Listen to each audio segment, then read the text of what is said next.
Santa María. Tenemos que ser santos. No podemos conformarnos con solamente habitar en este mundo y creer que este mundo es la solución, nos va a dar la solución y la felicidad de nuestra vida. La santidad, tenemos que aspirar a la santidad, tenemos que amar la santidad. Pero, ¿cómo trabajar en la santidad?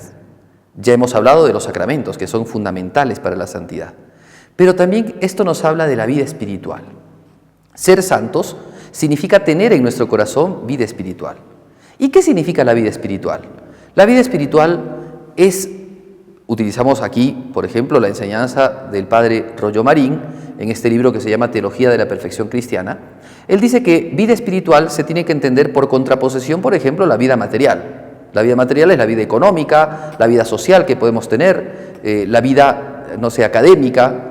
La vida espiritual, por tanto, no es esta vida, sino es una vida en la cual entramos en contacto directamente con Dios. Eso podemos entender por vida espiritual.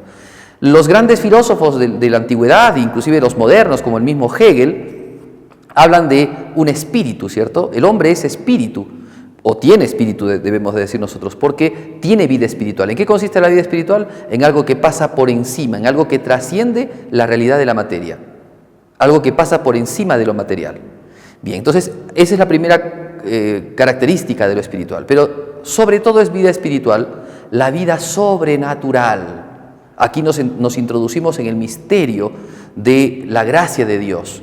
¿Qué es lo sobrenatural? Lo sobrenatural es solamente Dios, pero lo sobrenatural que es Dios nos ha querido comunicar, nos ha querido dar, nos ha querido participar de lo suyo. Por eso es que justamente nosotros podemos ser santos, porque Dios, que es el único santo, nos puede dar la santidad.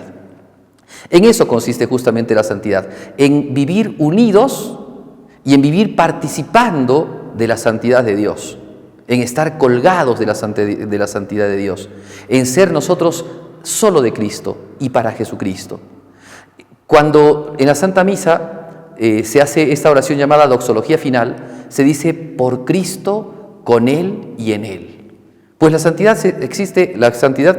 consiste en esto, en hacer todo por Cristo, en hacer todo con Cristo y hacerlo todo en Cristo. Eso es la santidad de nuestra vida. Y en eso consiste la vida espiritual, el caminar en la vida espiritual, el vivir en unión con Dios, que es lo sobrenatural. Dios nos ha dado ya este regalito por medio de los sacramentos, nos ha hecho vivir, nos ha hecho elevar el alma, nos ha roto los pecados, nos ha bloqueado, nos ha quitado los pecados y nos ha dado la vida sobrenatural, nos ha elevado el alma a ser sus hijos, a ser sus amigos. Pues esa vida espiritual consiste justamente en dedicarnos en íntima amistad con Dios. Por eso es que la vida espiritual implica muchísimo la vida de oración. Que entonces nosotros deseemos ser santos, que en este tiempo del año de la santidad de nuestra arquidiócesis no sea un tiempo para solamente dedicarnos a algunas cosas y ser un poquito piadosos los domingos, sino que nos dediquemos en serio y a full a trabajar en la santidad. Tengan buena